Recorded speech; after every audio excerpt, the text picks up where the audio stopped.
A 4-year-old beggar girl was forced to lick the pavement on a hot day, but a millionaire got out of a luxury car and did something no one expected. Watch until the end. You won't regret it. Comment what you think will happen.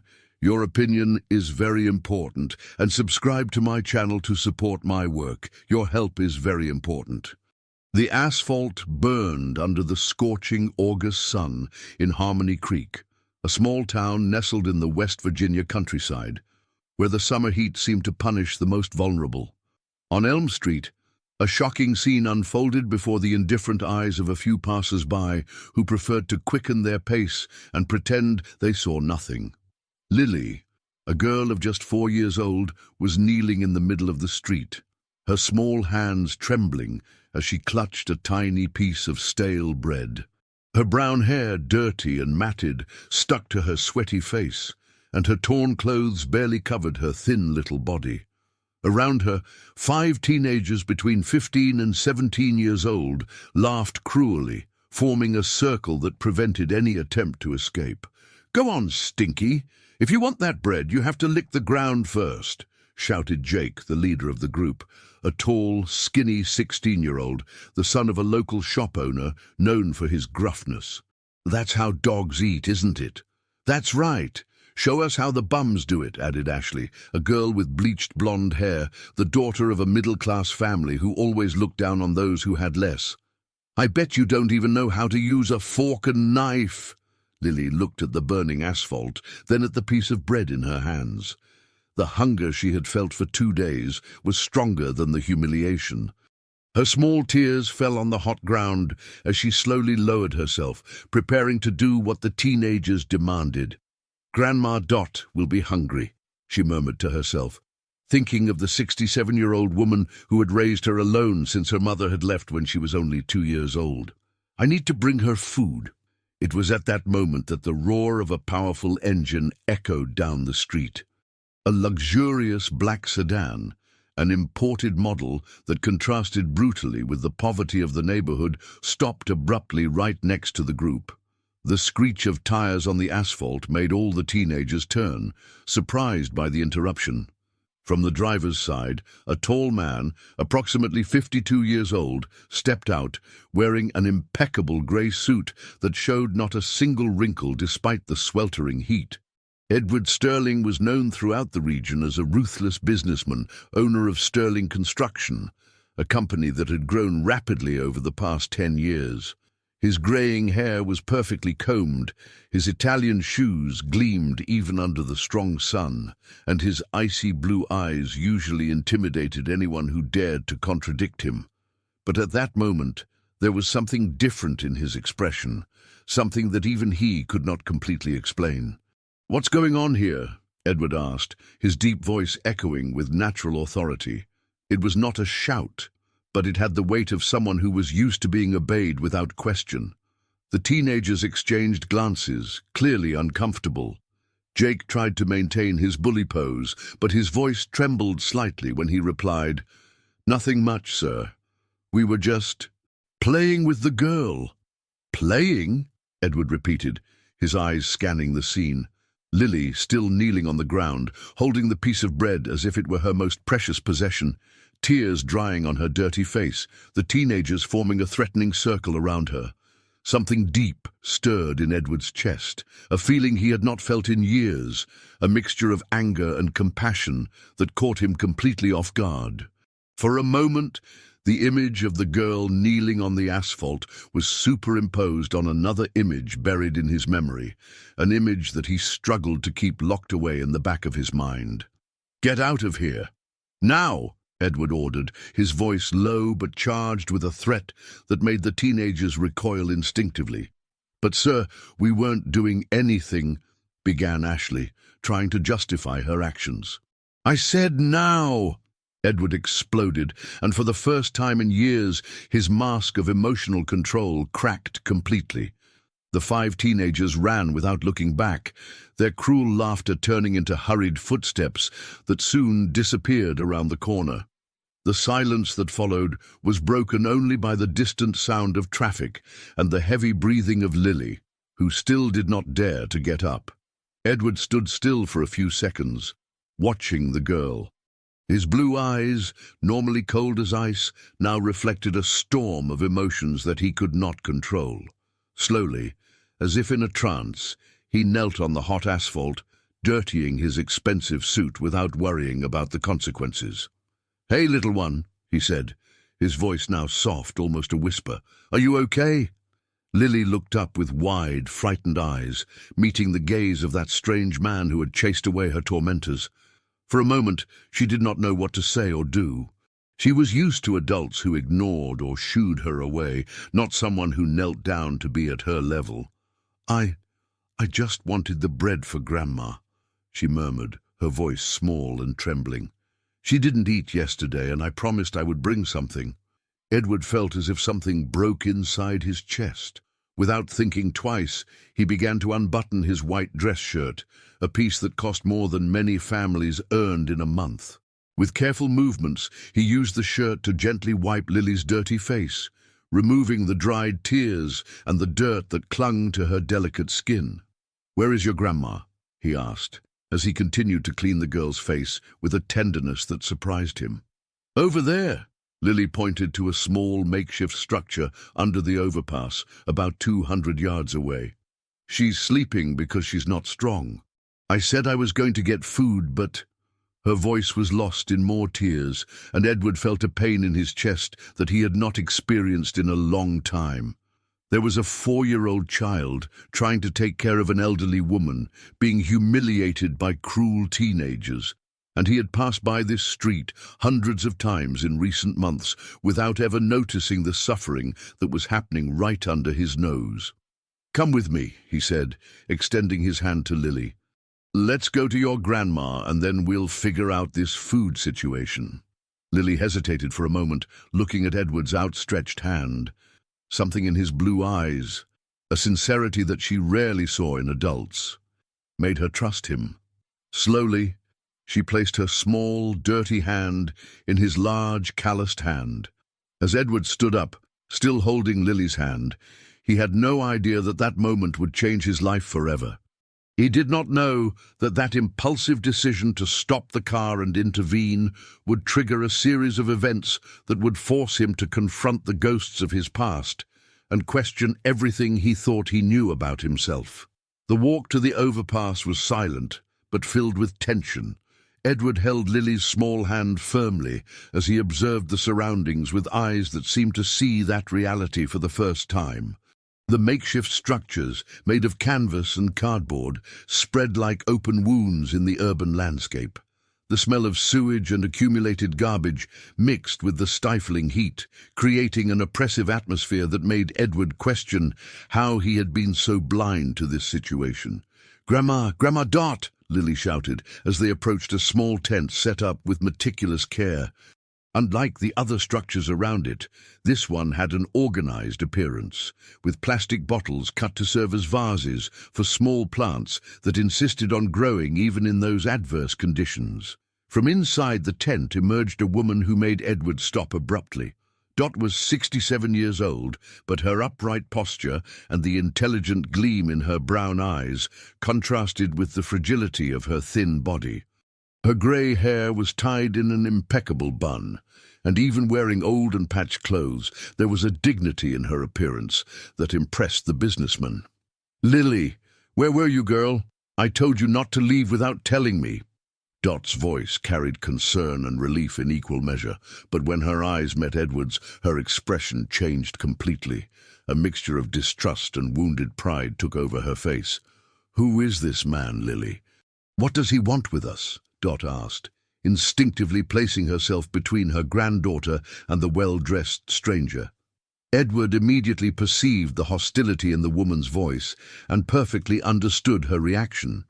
During his years as a businessman, he had learned to read people quickly, and he saw in Dot someone who had been humiliated by her current condition more times than she should. "My name is Edward Sterling," he said, maintaining a respectful distance.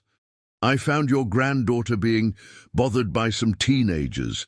I just wanted to make sure she got home safely." "Bothered?" Dot repeated, her tone becoming sharper. She knelt down and examined Lily carefully, noticing her face still damp from the clean tears. "What did they do to you, child?" "They wanted me to lick the ground to get a piece of bread," Lily murmured, hugging her grandmother. "But the man in the suit scared them away and wiped my face with his shirt." Dot closed her eyes for a moment, taking a deep breath to control the anger she felt. When she opened them again, there were tears that she struggled not to shed. The humiliation of knowing that her granddaughter had gone through that while she slept, too weak to protect her, was almost unbearable. "I appreciate you helping my granddaughter," she said to Edward, her voice formal and distant. "But we don't need charity. We can manage on our own." The answer did not surprise Edward, but the way it was said touched him deeply. There was a wounded dignity in those words that he recognized, a proud refusal to accept help that revealed years of deceptions and betrayals. "I wasn't offering charity," he replied calmly. "I just wanted to make sure you were okay. It's hard to see a child being mistreated and simply move on." Dot studied Edward's face for a few seconds, looking for signs of falsehood or ulterior motives. What she saw confused her. There was genuine pain in his blue eyes, a vulnerability that did not match the image of the successful businessman. "Do you have children?" she asked abruptly. The question hit Edward like a punch to the stomach.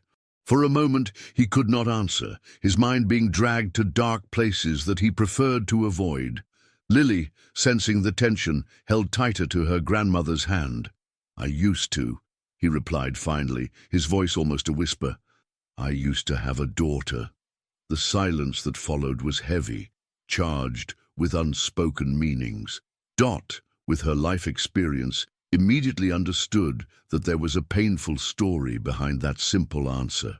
"I'm sorry," she said, and for the first time her voice lost its initial hostility. Edward nodded, struggling to maintain the emotional control he had cultivated over the years. "That's why, when I saw Lily in that situation, I couldn't just pass by." Lily, who was watching the conversation with the natural curiosity of a 4-year-old child, let go of her grandmother and approached Edward. "Do you want to see my drawings?" she asked, with the innocence that only children possess to break tense moments. "Lily, don't bother the gentleman," Dot scolded gently, but Edward was already kneeling again to be at the girl's height. "I would love to see your drawings," he said, and for the first time in years, a genuine smile touched his lips. Lily ran into the tent and returned with some pieces of paper and brick shards that she used as chalk. Her drawings were simple but touching: houses with gardens, families holding hands, birds flying free in the sky. In each of them, there was a childish hope that contrasted brutally with the reality around them. "This one is me and Grandma in a real house," Lily explained, pointing to a drawing where 2 figures smiled in front of a house with a smoking chimney. "And this is my cat. I don't have one, but I want to have one." Edward held the drawings carefully, as if they were precious works of art. There was something in the purity of those images that touched a part of his soul that he thought was dead forever. "They are very beautiful," he said, his voice husky. "You are an artist." Lily's radiant smile lit up her entire face, and for a moment Edward forgot where he was, forgot his complicated life, forgot everything except that child who found joy even in the midst of so much suffering. It was Dot who broke the magical moment. "It's getting late, Lily. We need to see what we're having for dinner tonight." Reality fell on everyone like a cold shower. Edward looked around, seeing for the first time the details of the lives of those 2 people. The few carefully organized belongings, the total absence of food, the way Dot disguised her own weakness so as not to worry her granddaughter. Can I help you with some things?" he asked hesitantly, knowing that he needed to be careful not to offend Dot's pride. "I already said we don't need charity," she repeated, but her voice sounded less convincing this time. "It's not charity," Edward insisted. It's gratitude. Lily showed me her drawings, gave me a few minutes of peace. I'd like to return the favor." Dot looked at her granddaughter, who watched the adult with hopeful eyes, then at Edward, trying to decipher his true intentions. There was something about that man that intrigued her, an unexpected sincerity that defied her carefully constructed defenses. "What exactly are you proposing?" she asked finally, her voice laden with caution. Edward did not have a ready answer. He had acted impulsively from the moment he stopped the car, and now he found himself in unknown territory, without his usual business strategies to guide him. "I don't know exactly," he admitted. "I just know I can't just walk away and pretend nothing happened." At that moment, Lily's stomach growled loudly, breaking the tension with its childish honesty. The little girl blushed, embarrassed, but Edward was already standing, making a decision that would change everything. "We're going to eat," Edward said, with a firmness that brooked no argument. "All three of us. There's a diner 2 blocks from here." "Absolutely not," Dot replied immediately, her voice sharp. "We're not going to go out there like beggars being fed by strangers." "Grandma," Lily murmured, gently pulling on the hem of her grandmother's mended skirt. "I'm really hungry." Her granddaughter's confession hit Dot like a knife. She closed her eyes, fighting against the pride that had been her only armor during all those difficult months. When she opened them again, she met Edward's understanding gaze, who seemed to understand her internal conflict perfectly. "It's not about charity," he said softly. "It's about humanity. Any decent person would do the same." "You don't know decent people then," Dot replied bitterly. "We've been hungry for 3 days. 3 days, Mr. Sterling. And in that time, dozens of people have passed by here, seen our situation, and moved on as if we were invisible." Dot's brutal honesty struck Edward squarely. He himself had passed by that street countless times in recent months, always focused on his problems, his business, his personal pain. How many times had he ignored the suffering that was happening just yards from his air-conditioned car? "Then let me be the first decent person you meet this month," he said, again extending his hand to Lily. "Please." Lily looked at her grandmother with pleading eyes. Dot sighed deeply, knowing that she had no real choice. Her granddaughter needed to eat, and her pride, as important as it was, could not be more valuable than the child's health. "Just this once," she said reluctantly, "and then we go our separate ways." The diner that Edward chose was simple but clean, a place frequented by local workers where they wouldn't attract too much attention. Still, Dot felt the curious glances of the other patrons when they entered. She and Lily, clearly out of place in that environment. "What do you want to eat?" Edward asked, trying to maintain a casual tone. Lily looked at the menu with wide eyes, as if she were seeing treasures. "Can I order mac and cheese?" she asked timidly. "You can order whatever you want," Edward replied, feeling his heart clench at the simplicity of the girl's request. "And maybe some chicken nuggets?" Lily continued, barely believing her own audacity. "You sure can. And juice?" "Any juice you want." Dot watched the interaction in silence, torn between gratitude and suspicion. There was something about Edward's patience with Lily that touched her, but at the same time, her life experience made her question his motives. When the food arrived, Lily ate with a voracity that broke the hearts of both adults. It was evident that the child had been hungry for a long time, not just for the last 3 days. Dot ate slowly with dignity, but Edward noticed how her hands trembled slightly, a sign of weakness that she was trying to hide. "How long have you been living like this?" he asked carefully. "Since March," Dot replied after a pause. "I lost my job when they tore down the orphanage where I worked. 40 years as a caretaker, 40 years taking care of that place as if it were my own home. And one day they simply said they no longer needed my services." "What orphanage?" Edward asked, a strange feeling growing in his stomach. "St. Teresa's Orphanage on Oak Street. Old building, but solid. They said they were going to build a mall in its place." Edward's fork stopped halfway to his mouth. St. Teresa's Orphanage. He knew that name. He knew it very well. His company had been contracted for the demolition of that building. He himself had supervised part of the project. Sterling Construction, Dot murmured, as if connecting dots in her mind. I should have noticed the last name before. Your company was responsible for the demolition. The silence that followed was deafening. Lily continued eating, oblivious to the tension that had settled between the adults. But Dot stared at Edward with a mixture of shock and growing anger. 40 years, she repeated, her voice low but filled with emotion. 40 years of my life dedicated to that place. I took care of hundreds of children, saw so many fine families, saw others grow up and leave to face the world. And your company simply came in and destroyed everything in a week.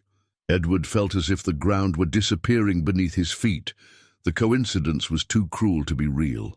The woman and child he had decided to help were direct victims of his own business actions. I didn't know, he managed to say finally. I didn't know about the employees who lost their jobs.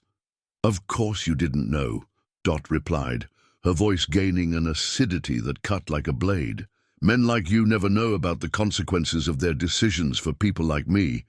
You see only numbers, projects, profits. It's not like that, Edward protested weakly, but even as he spoke, he knew she was right.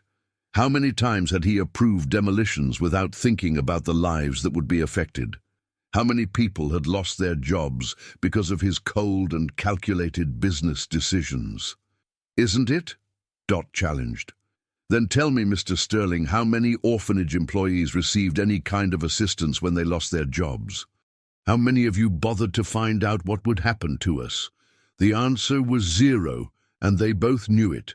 Edward had treated that project like any other, a lucrative contract to be executed with maximum efficiency and minimum costs. He had never thought about the people whose lives would be shattered in the process. Grandma, Lily interrupted, realizing that something was wrong. Why are you talking like that? Uncle Edward is nice. The child's innocence calling him uncle hit Edward like a punch. Dot looked at her granddaughter, then at him, and her expression became even harsher. Finish your food, Lily, she said firmly. We're leaving. But I haven't finished yet, the girl protested. Now. Wait, Edward said desperately. Please, let me explain. Explain what? Dot asked, getting up from the table. That it was just a coincidence? That you didn't know that your business decisions destroyed the lives of innocent people? That now you want to feel better by offering a meal to the victims of your own actions? It's not like that, Edward repeated, but his voice sounded weak even to himself. Grandma, I don't want to leave, Lily said, tears starting to form in her eyes. Uncle Edward was nice to me. Dot looked at her granddaughter, seeing the confusion and sadness in her little face. She took a deep breath, struggling to control her anger for the child's sake. Thank you for the meal, Mr. Sterling, she said with a formal coldness. Now we're even. You no longer need to feel guilty for having passed by people like us during all these months. Dot, please, let's go, Lily. Edward watched, helpless, as Dot took Lily's hand and headed for the exit. The girl looked back once, her big eyes full of tears and confusion, before disappearing through the door. He was left alone at the table, surrounded by empty plates and the crushing weight of the cruel coincidence he had just discovered. For years, he had managed to keep his professional life and his emotions in separate compartments. Now they had collided in a devastating way, forcing him to confront the kind of man he had become. Edward remained seated at the diner for more than an hour after Dot and Lily left, his mind spinning in torturous circles. The food had grown cold on his plate, untouched, as he relived every detail of the St. Teresa's orphanage demolition project. He vaguely remembered a list of employees that would be affected, but he had delegated that issue to his human resources department, considering it a minor detail. When he finally paid the bill and left the diner, the sun was already setting, painting the sky orange and red. His legs automatically led him back to the overpass, where he found Dot sitting in silence at the entrance to her makeshift tent, watching Lily play with some twigs on the ground. I didn't expect to see you back, Dot said, without looking up when she noticed him approaching. "Neither did I," Edward replied honestly, "but I need to talk to you." "There's nothing to talk about. You did your job, I lost mine." "That's how the world works." "Uncle Edward!" Lily shouted, dropping the twigs and running towards him. "You came back!" The girl's hug around his legs made Edward feel a mixture of affection and guilt that left him speechless. Dot watched the interaction with an unreadable expression. "Lily, come here," she called. "Don't bother the gentleman." "She's not bothering me," Edward said quickly. "Actually, I brought some things." Dot raised her eyes for the first time, noticing the bags he was carrying. "I told you we don't want charity." "And I said it's not charity," he replied, kneeling down to be at Lily's height. "I brought some coloring books and crayons. I thought you might like them since you like to draw." Lily's eyes lit up like stars. It had been months since she had seen real crayons, using only brick shards and charcoal to create her works of art. "For me?" she asked, barely believing it. "For you," Edward confirmed, handing her the smaller bag. While Lily explored her new treasures with excitement, Edward turned to Dot. "I also brought some basics. Food, toiletries, a blanket." "Mr. Sterling." "Please," he interrupted. "I know you have every right to hate me. I know that nothing I do will undo what my company caused. But I can't just walk away and pretend I don't know where you are." Dot studied his face for a long moment. "Why? Why does this matter so much to you?" The simple question carried a weight that Edward was not prepared to face. He looked at Lily, who was now drawing intently in one of the coloring books, her tongue sticking out in pure concentration. "Because," he said slowly, "it's been 5 years since I felt like I did something right." "What happened 5 years ago?" Edward closed his eyes, feeling the familiar weight of the pain he carried. "I lost my daughter. She was the same age as Lily." The silence that followed was different from the others. Dot felt her anger lessen slightly, replaced by a reluctant understanding. "How?" she asked softly. "Car accident. I was driving, coming back from a business meeting that I thought was more important than her dance recital at school." Edward's voice broke slightly. "It was raining hard. I was tired, talking on the phone about a deal. 1 second of distraction was enough." Lily stopped drawing, noticing the change in the tone of the conversation. She looked at Edward with her big, innocent eyes. "Did your little girl become an angel?" she asked, with the devastating simplicity of children. "She did," Edward managed to reply, his voice barely above a whisper. "Then she's taking care of you from heaven," Lily said with absolute conviction. "Little angels always take care of daddies who are sad." The girl's words hit Edward like an emotional avalanche. Tears that he had repressed for 5 years began to stream down his face, and he did nothing to stop them. Dot watched that powerful man crumble before a 4-year-old child and felt something in her chest soften. She herself knew the pain of loss. She had lost Lily's mother in a factory accident when the girl was just 2 years old. "That's why you stopped the car today," she said, not as a question but as an observation. "When I saw those teenagers humiliating her," Edward wiped his eyes with the back of his hand. "For a moment I saw my Sophie. I saw what could have happened to her if I wasn't there to protect her." "Sophie?" Dot repeated softly. "Beautiful name." "She would be 7 years old now," Edward continued. "She would be in 2nd grade, probably still obsessed with princesses and unicorns. Lily reminds me a lot of her." Lily had stopped drawing completely and was now watching the 2 adults intently. "Can Uncle Edward be my friend?" she asked her grandmother. "He seems like he needs friends." The child's innocent observation completely broke down Dot's defenses. She looked at that man who had indirectly destroyed her life, but who was now mourning the loss of a daughter, and saw not the cold businessman she had imagined, but a father devastated by guilt. "Lily's right," she said finally. "You seem like you need friends." Edward raised his eyes, surprised by the change in her tone. "That doesn't mean I've forgotten what your company did," Dot continued. "But maybe we can find a way to move forward that doesn't involve hate." "I would really like that," Edward said sincerely.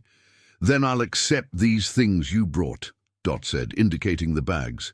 Not as charity, but as a first step towards, I don't know exactly what. To try to fix what can be fixed, Edward suggested.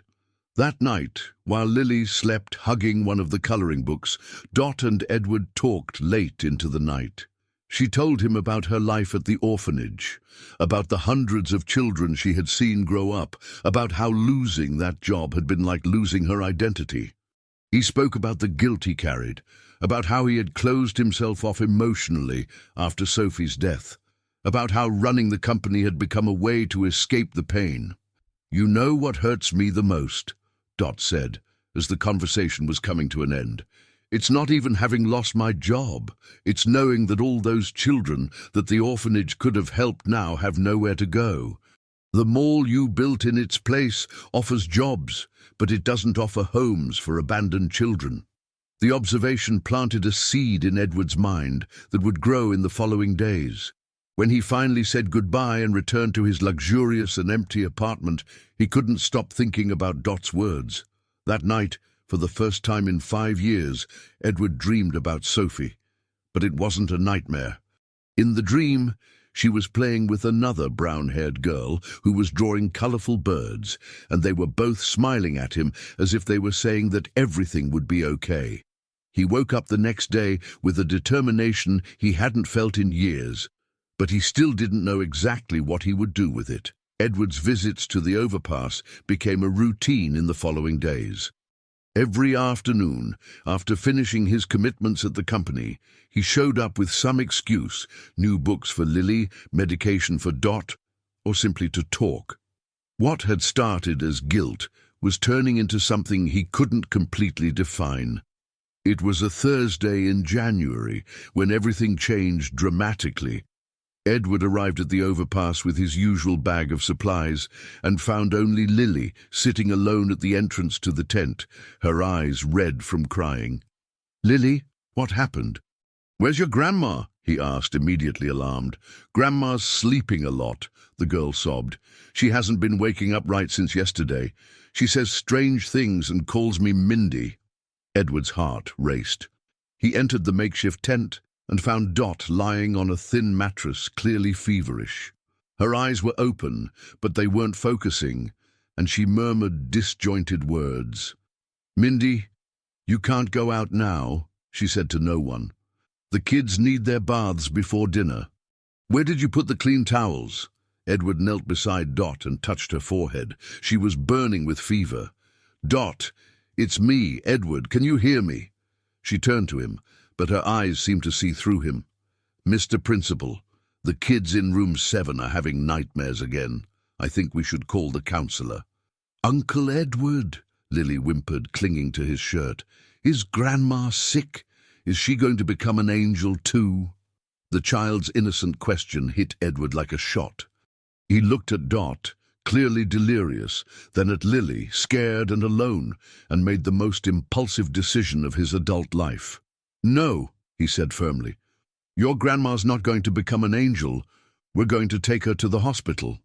"But she said the hospital is for rich people," Lily protested. "She always says poor people die at the door." "Not this time," Edward said, picking Dot up in his arms. The woman was surprisingly light, and that worried him even more. "Lily, grab your drawings and let's go." The drive to the private hospital was tense. Dot oscillated between moments of semi-consciousness and delusions where she called out the names of children she had cared for at the orphanage. Lily held her grandmother's hand in the back seat, humming softly a song she said she had learned from her. "My name is Edward Sterling," he said to the hospital receptionist. "This woman needs urgent medical attention."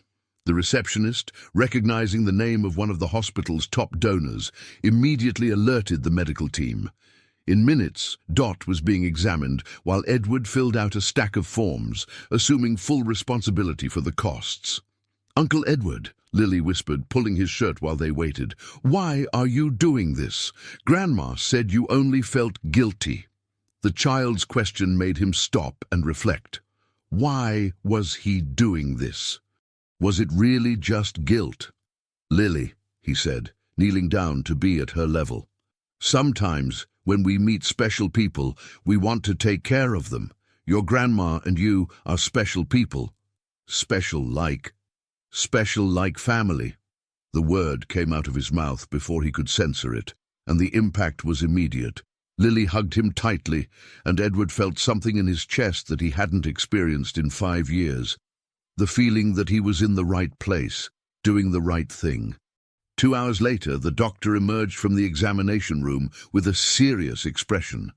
"Dr. Peterson," Edward greeted, recognizing the doctor who had treated Sophie years ago. "Mr. Sterling," the doctor replied, surprised to see him there. "The patient has severe pneumonia, complicated by chronic malnutrition. She needs to be hospitalized for at least a week." "And the mental confusion?" "It may be the result of the high fever, but—" The doctor hesitated. "I also observed some signs that may indicate the onset of dementia. We would need more tests to be sure." Edward felt the floor collapse beneath his feet. He looked at Lily, who was coloring silently in a chair nearby, oblivious to the gravity of the conversation. "If it's dementia, what would be the prognosis? It's hard to say. It can progress slowly or quickly. But one thing is certain, she will need constant care eventually." That night, Edward took Lily to his apartment for the first time. The girl looked around with wide eyes, impressed with the spacious and clean space, so different from anywhere she had lived. "It's very big," she said, her voice echoing in the spacious environment. "Where are the other people?" "Only I live here," Edward replied, realizing for the first time how empty and silent his house was. "Aren't you scared alone?" The simple question hit him deeply. "Sometimes," he admitted. Lily walked through the rooms with curiosity, stopping in front of a framed photo of Sophie at the piano in the living room. "Is she your little girl?" "She is. Was. She's very pretty," Lily said, gently touching the glass of the frame. "Did she have hair like mine?" "A little lighter, but yes." Lily was silent for a moment, studying the photo. "I think she would like me." "I'm sure she would," Edward replied, feeling tears prick his eyes. That night, Edward improvised a bed for Lily in the guest room, but the girl had nightmares and ended up sleeping on the couch in the living room where she could see him working on his laptop. "Uncle Edward," she called in the middle of the night, "is Grandma going to get better?" He stopped typing and looked at the girl, who was watching him with absolute trust in her eyes. How to explain to a 4-year-old that the only family she knew might be slowly losing her memory? "We're going to do everything we can to take care of her," he said finally. "And if she can't take care of me anymore?" The question that Edward most feared had finally arrived. He got up from the laptop and went to sit on the edge of the couch. "Then I'll take care of you," he said, the words coming out with a conviction that surprised him. "Promise?" "I promise." Lily smiled and closed her eyes, finally relaxing. Edward watched her sleep, realizing that he had just made a promise that would change his life forever. The next day, when they visited Dot at the hospital, she was more lucid, but visibly weak. "Edward," she said, her voice hoarse, "thank you for taking care of Lily." "How do you feel?" "Confused," she admitted. "Sometimes I can't remember where I am or what day it is. It's scary. The doctors said it could be effects of the fever." Dot looked at him with an expression that made it clear that she suspected the truth. "And if it's not just the fever?" "Then we'll face it together," Edward said, holding her hand. "It can't be your responsibility." "It already is," he replied simply. At that moment, Lily climbed onto the hospital bed and snuggled next to Dot, proudly showing her the drawings she had made the night before, all portraying the 3 of them together in a big, colorful house. "Look, Grandma, I drew our new family," she said innocently. Dot looked at the drawings, then at Edward, and a tear rolled down her face. It wasn't from sadness, but from a complex gratitude mixed with fear of the uncertain future that awaited them. The routine of the following days established a rhythm that Edward had never imagined possible. Every morning, he took Lily to visit Dot at the hospital before going to the office, and every afternoon he returned to pick her up. The girl had adapted surprisingly well to the new situation, transforming the silent apartment into a place full of life and laughter.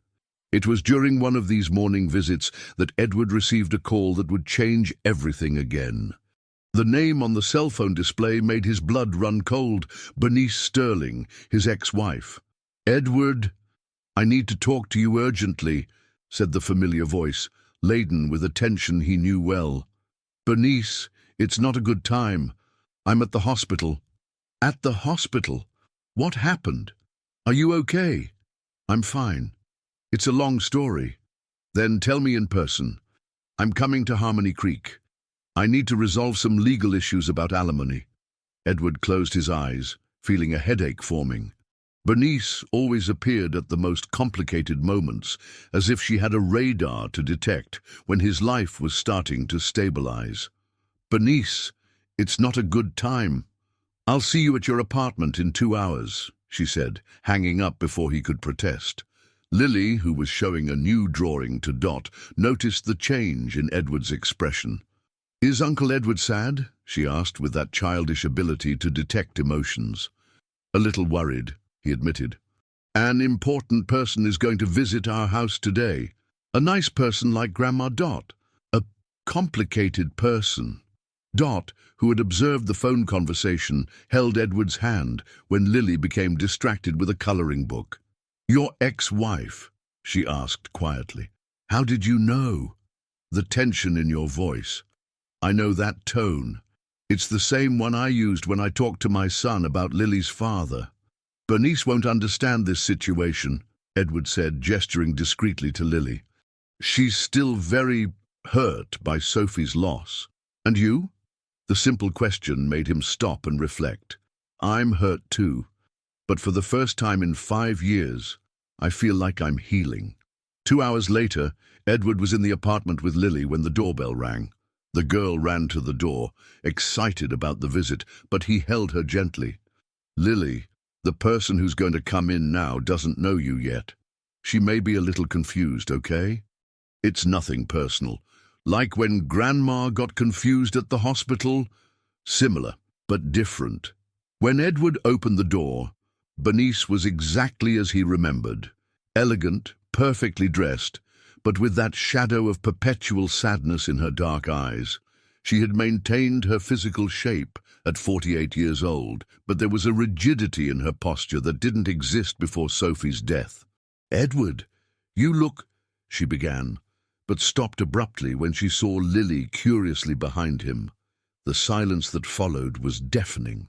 Bernice looked at the brown-haired girl, the same age Sophie would have been, playing with crayons on the living-room floor, and her expression went through a series of emotions: shock, pain, anger, and something that looked like betrayal. "Who is this child?" she asked, her voice low but charged with tension. "Bernice, let me explain." "Who is this child?" she repeated, louder this time. Lily, frightened by the tone, hid behind Edward, holding his leg tightly. "Her name is Lily," Edward said calmly. "She's staying with me temporarily while her grandmother recovers in the hospital." "Temporarily," Bernice repeated, as if the word were poisonous. "And how long has this temporary situation been going on?" "A few weeks." "A few weeks," she laughed, but there was no humor in the sound. "So that's why you haven't been answering my calls. You were busy playing substitute dad." "It's not like that," Edward protested. But Bernice was already walking through the room, observing the signs of Lily's presence. Children's books scattered around, drawings pinned on the refrigerator, toys organized in a corner. "It's not like that." She turned to him, her eyes shining with angry tears. "Then explain it to me, Edward. Explain how you can be here, taking care of someone else's child, when our own daughter—" "Bernice, don't do this in front of her," Edward interrupted firmly. "In front of her? And what do you think you're doing to me? How can you bring me here and force me to see this?" Lily began to cry silently, pressing her face against Edward's leg. He picked her up, trying to protect her from the emotional storm that had fallen upon the apartment. "Lily, how about going to draw in your room for a few minutes?" he suggested gently. "Is the lady mad at me?" Lily asked Bernice with that devastating innocence of children. The question hit Bernice like an arrow. She looked at that girl who was not to blame for anything, and for a moment her anger faltered. "No, honey," she managed to say, her voice trembling. "I'm not mad at you." After Lily left the room, Bernice collapsed on the couch, as if all her strength had been exhausted. "How can you do this?" she whispered. "How can you replace Sophie like that?" "I'm not replacing anyone," Edward replied, sitting carefully distant from her. "Sophie was our daughter and always will be. Nothing and no one can change that." "Then what is this? What does this girl mean to you?" Edward thought carefully before answering. "She means a chance to do something right, a chance to be the father I should have been to Sophie." "You were a good father to Sophie."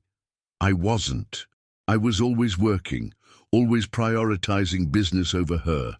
On the night of the accident, I was coming back from a meeting that I thought was more important than her recital."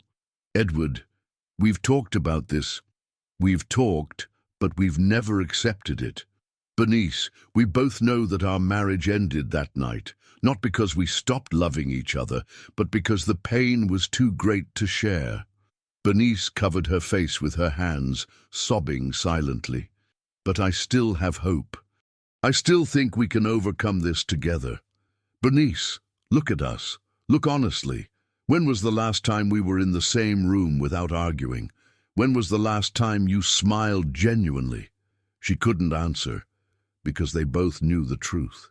"Lily has taught me that I can still love," Edward continued softly, "that I can still be useful to someone, that I can honor Sophie's memory by being the kind of father she would have wanted me to be." "And me?" Bernice asked, her voice broken.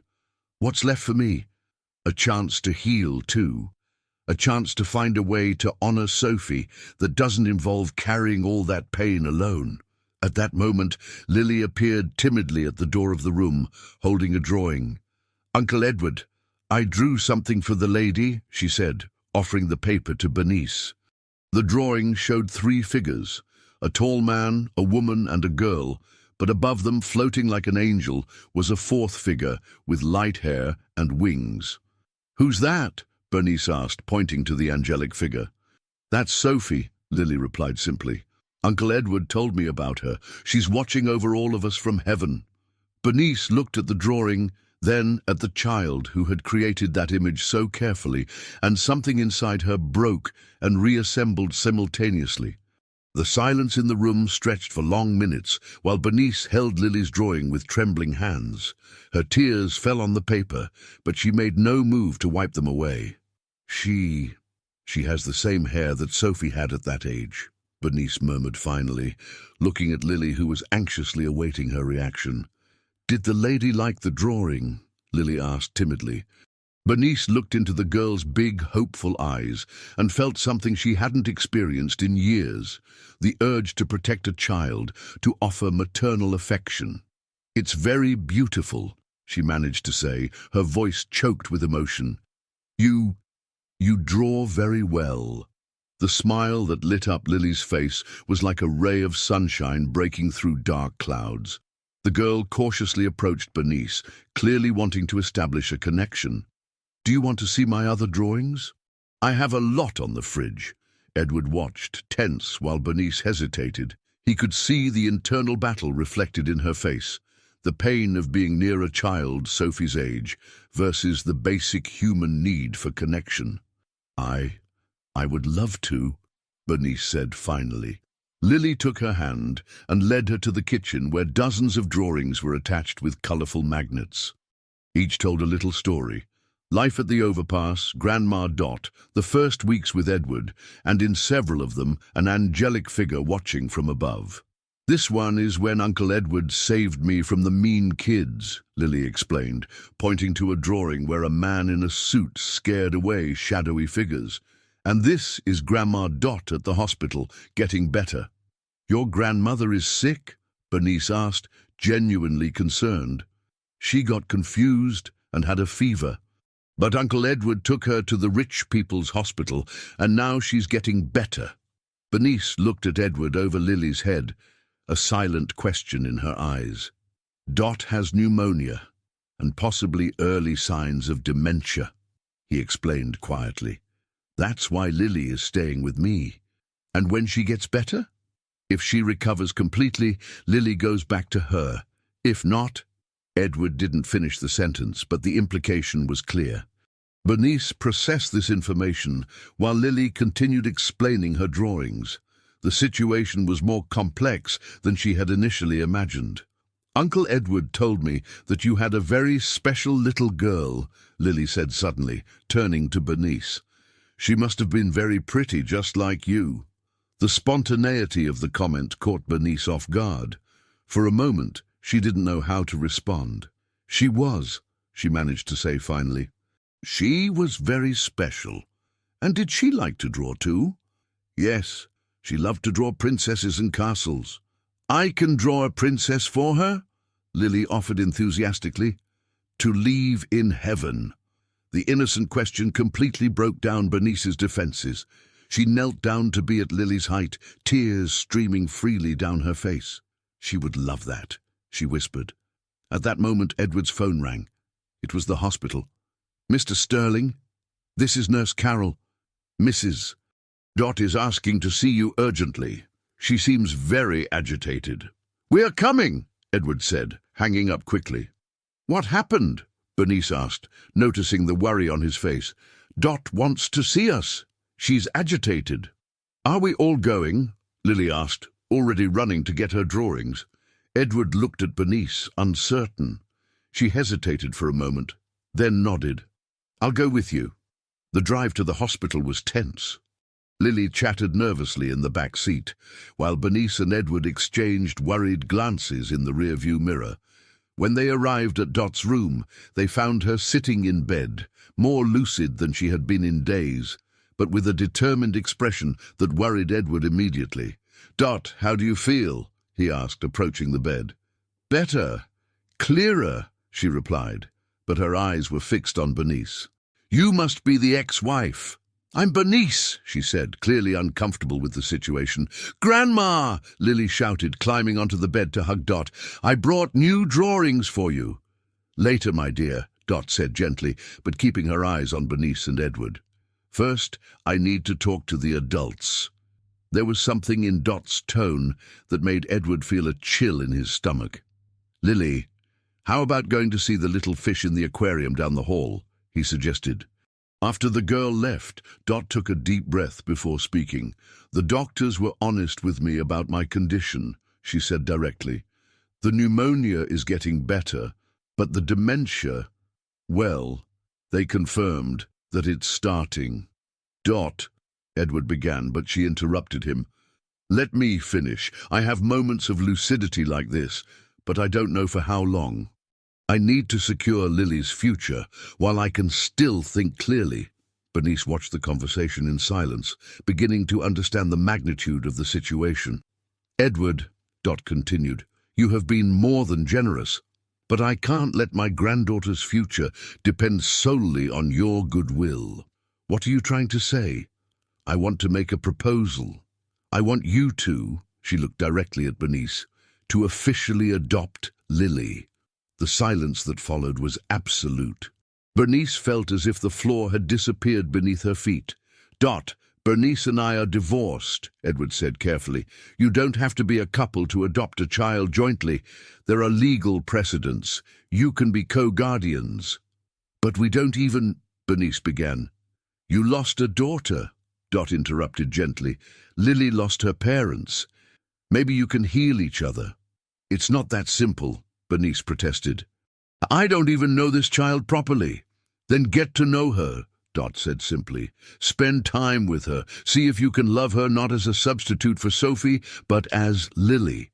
At that moment, Lily herself ran back into the room, interrupting the tense conversation. Grandma, there's a little girl in the room next door who has the same doll that I wanted, she said excitedly, then stopped when she noticed the adult's serious expressions. Are you talking about sad things again? No, my dear, Dot said, opening her arms to receive her granddaughter. We were talking about important things, very important. Bernice watched the interaction between grandmother and granddaughter, seeing the genuine love that existed between them. For the first time, she began to understand that Dot's proposal was not just about finding a family for Lily. It was about giving them all a chance to rebuild their shattered lives. "I need to think," she said finally. "Of course," Dot replied, "but don't take too long. The time I have left lucid may be shorter than we would like." When they left the hospital, Bernice was quiet and pensive. Lily had fallen asleep in the back seat, exhausted by the emotional day. "Bernice," Edward said when they stopped in front of the hotel where she was staying, "I know it's a lot to process." "It's impossible," she said, but her voice didn't sound convincing. "How can I consider raising another child when I haven't even overcome the loss of ours?" "Maybe," Edward said carefully, "that's exactly why you should consider it." Bernice looked at Lily sleeping peacefully, holding one of the drawings she had made during the day, and felt something stir in her chest, something she had thought was dead forever. Bernice spent the entire night pacing the hotel room, unable to sleep. Dot's proposal echoed in her mind like a persistent echo, mixing with images of Lily drawing Sophie as an angel and the girl's radiant smile when she had praised her drawings. At 6 in the morning, she gave up trying to sleep and decided to take a walk through the streets of Harmony Creek. It was during this walk that she ended up passing in front of the hospital and impulsively decided to go inside. "I'm here to visit Dot Santos," she said to the receptionist, surprising herself with her own decision. She found Dot awake, having breakfast with difficulty. The older woman looked up, clearly surprised by the morning visit. "Bernice, I wasn't expecting to see you so early." "I couldn't sleep," Bernice admitted, sitting in the chair next to the bed. "I keep thinking about your proposal." "And what do you think?" "That it's crazy," Bernice said directly. "Completely crazy. Edward and I can barely be in the same room without arguing. How could we raise a child together?" Dot put down her cup of coffee and studied Bernice's face carefully. "Can I tell you something about Lily?" she asked. "Something that might help you understand why I think you were made for each other?" Bernice nodded, curious despite herself. Lily lost her parents when she was 2 years old. Work accident. Her father fell off scaffolding at a construction site.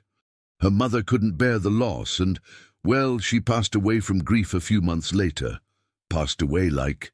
Her heart just stopped. The doctor said it was from heartbreak. Sometimes the pain is too great for the body to handle.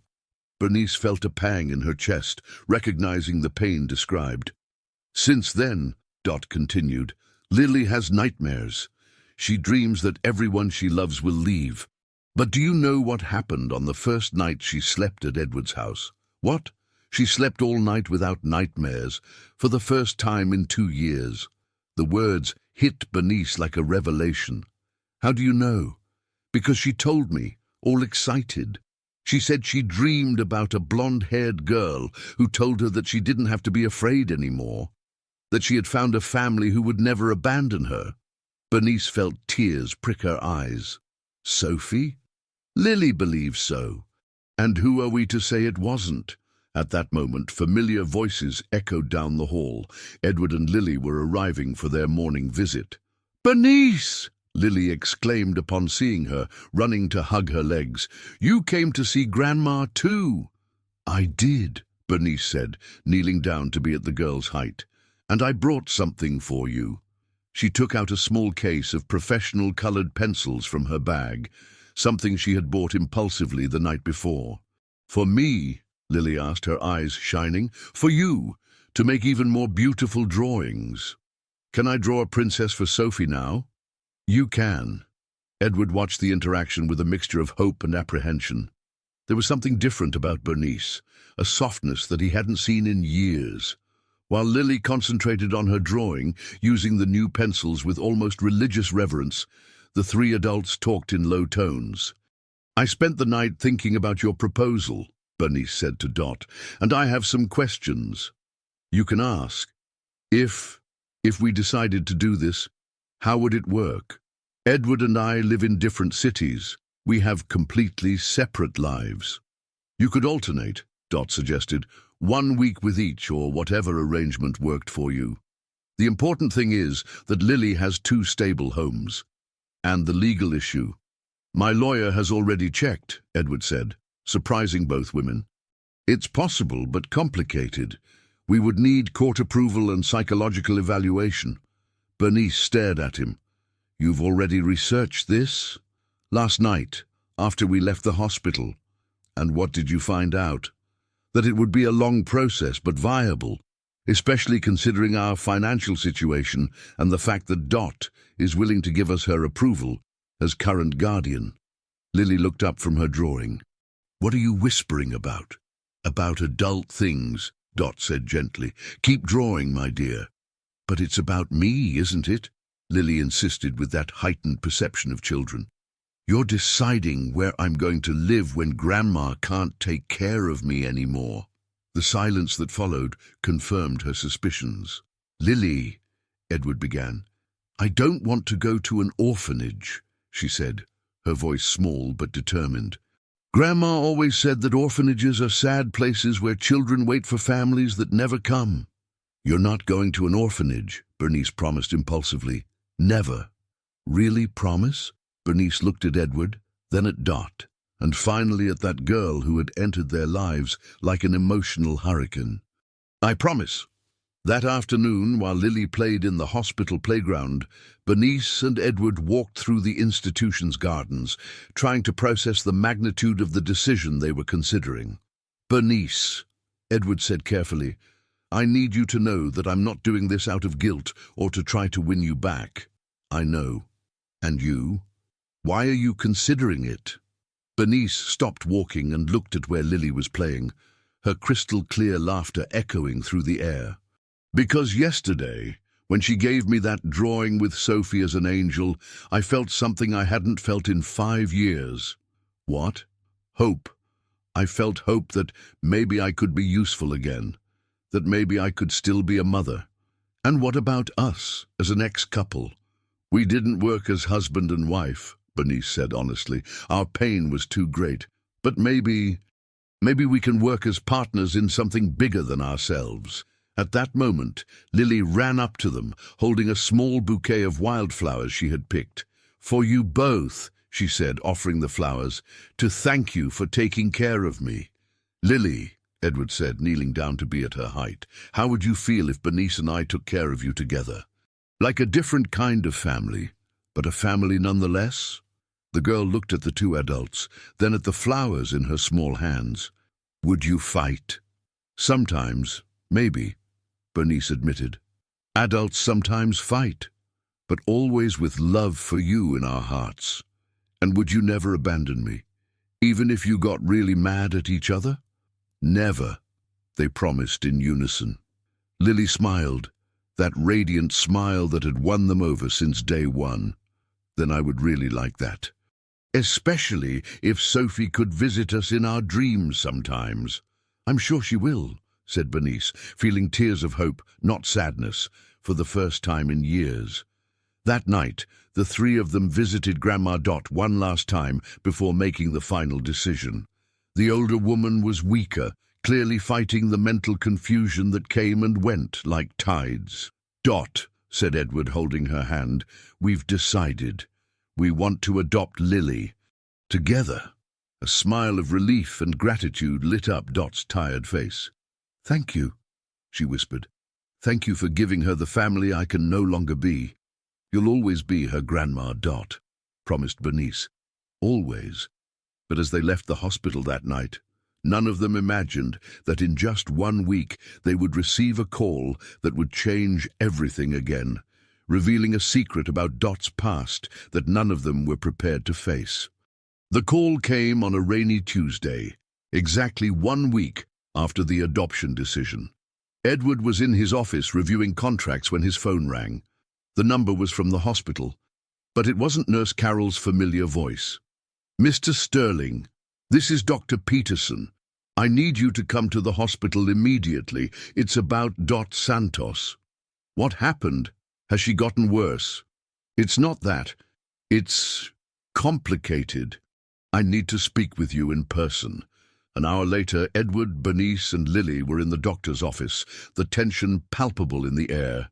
Lily swung her legs in the chair, unaware of the gravity of the moment, while colouring in her new colouring book. "Doctor, what's going on?" asked Bernice, holding Edward's hand in an unconscious gesture of mutual support. Dr. Peterson opened a folder and removed some yellowed documents. "While reviewing Dot's medical history for the adoption process, we discovered something unexpected," he began, clearly uncomfortable. "Dot worked as a nurse before becoming the caretaker at the orphanage." "She never mentioned that," said Edward, frowning. "She worked right here in this hospital, between 1995 and 2018. She left after a traumatic incident." Edward's heart began to beat faster. "What kind of incident?" Dr. Peterson hesitated, looking at Lily, who was distracted. "Perhaps it would be better if we talked in private." "No," Bernice said firmly. "If this affects our family, we need to know."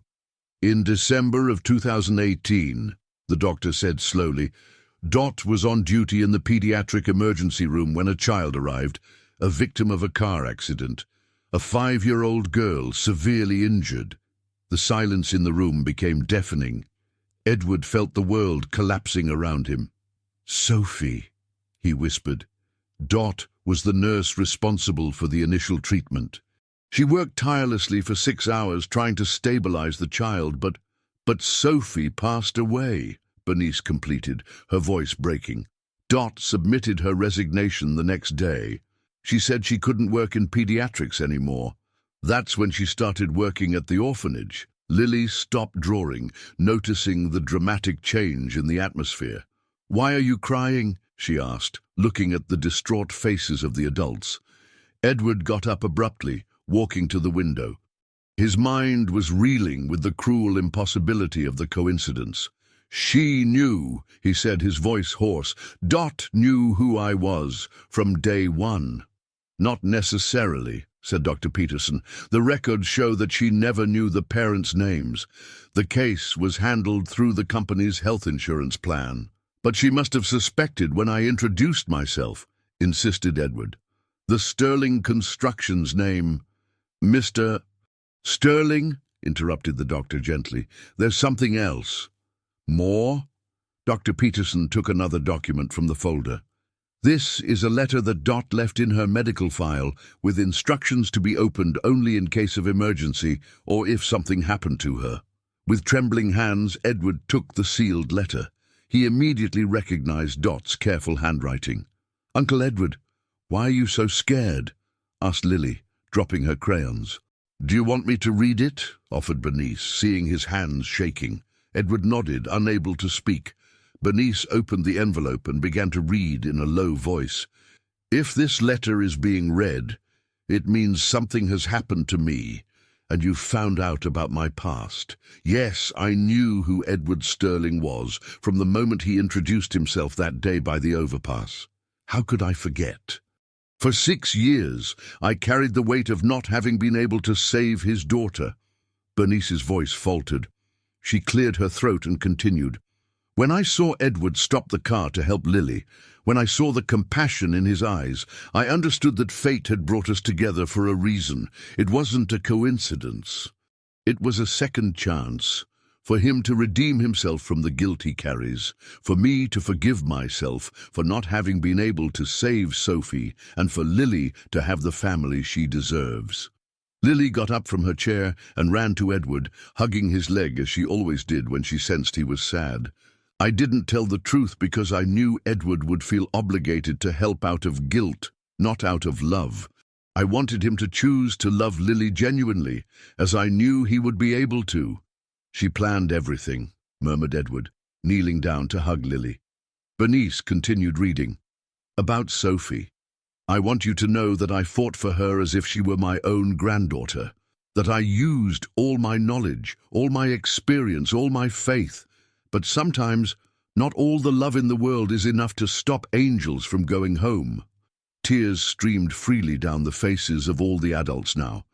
"If you are reading this, it means that Lily has found a family. It means that my last mission as a nurse was successful, not to save a life, but to bring broken hearts together so that they can heal each other.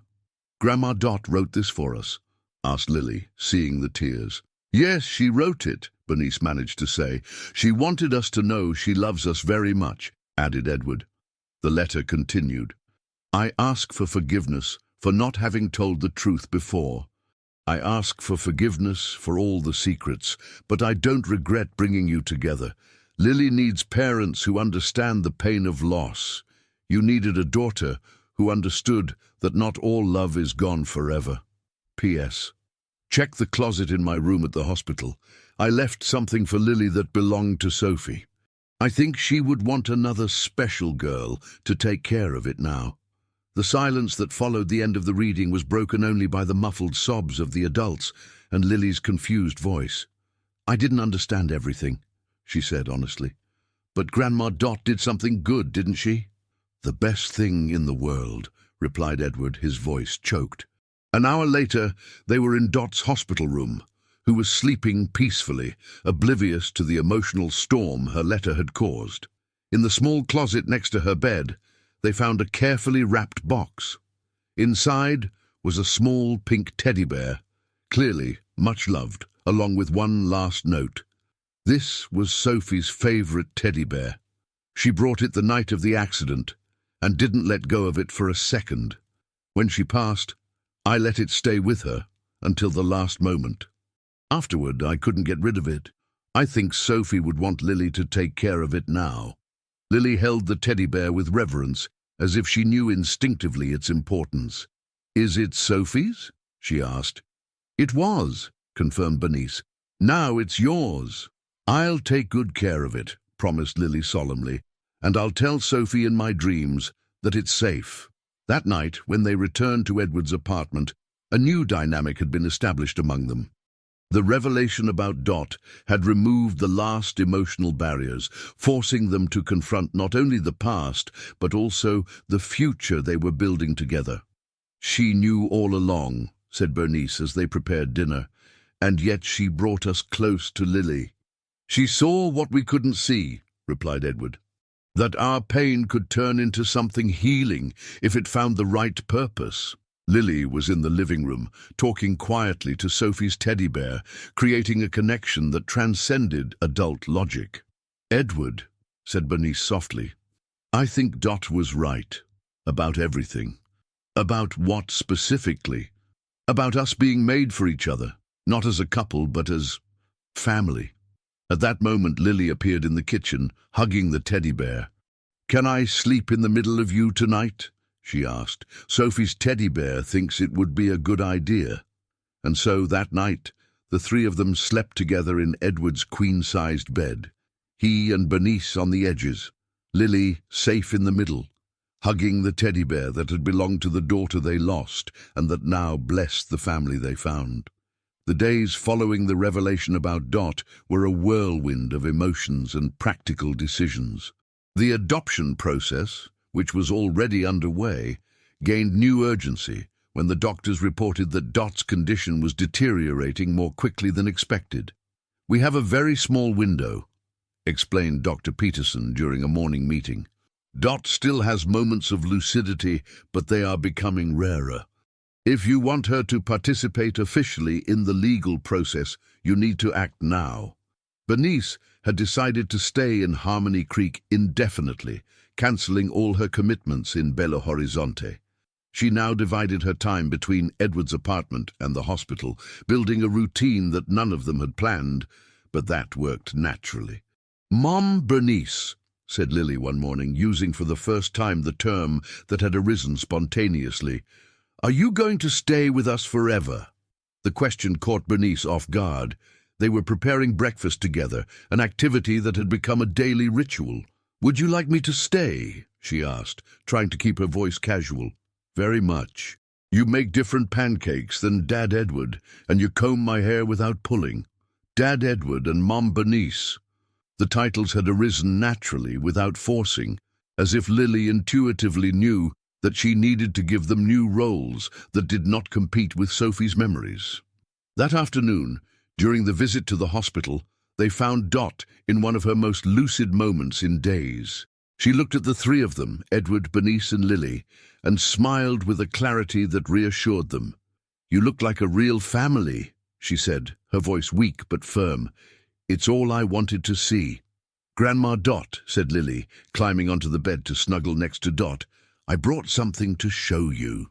She took a new drawing out of her backpack, the most elaborate she had done so far.